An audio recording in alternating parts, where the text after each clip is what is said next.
On our ArmorThane low pressure system, we have a aluminum sleeve.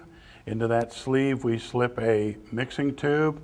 This mixing tube needs to be changed at any time that the gun is either shut off on purpose or accidentally. This tube becomes a junk item and needs to be changed out. We have 2 air caps with our system. We have a number 2 air cap, as you can see, with 2 grooves in it. We have a number 1 air cap with a single groove. We have 2 diffuser discs. These air caps and diffuser discs are kind of set up dealer preference on actual what he likes as far as spraying. One we're going to set up today, we're going to use the thinner of the 2 diffuser discs and the number 2 air cap.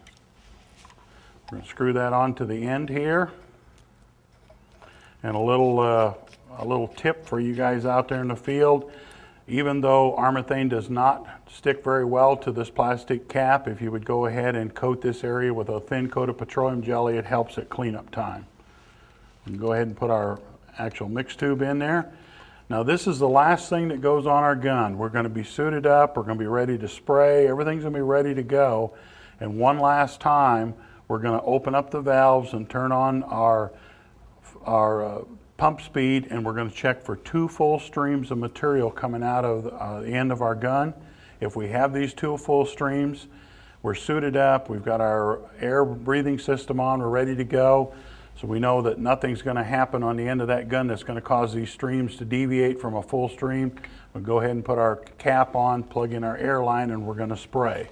Be careful when you're cleaning the end of your gun. You do not want to saw on that with another piece of metal or anything else, because this is where our mix tube actually seals, and it's a seal here that keeps the material from leaking up inside of our sleeve. So the end of that gun is always cleaned with just a soft cloth and acetone. We're going to go ahead and screw our tip on. We're going to make sure that this screws up very tight.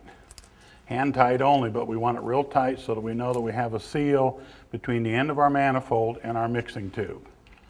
We're going to go ahead and put our air hose on up here. Now the first thing we're going to check is to make sure that we have air. In this position here, we're ready to spray, but if we forgot to turn the air on in our equipment room or our trailer, wherever our machine is, there's no sense in turning anything else on here. So the first thing we're going to do is we're going to go ahead and turn on our air. We're going to open our 2 valves, and we're going to turn our gun on. Let it spray 1001, 1002, 1003. Now we could be spraying once we know that all the material coming out of the end of our gun is in fact properly mixed in the mix tube. Okay, we're going to start up our gun here. The first thing we're going to do after we've got our tip and everything on is we're going to spray into a bucket or a container for 3 seconds. Make sure the material coming down the mix tube has been properly mixed.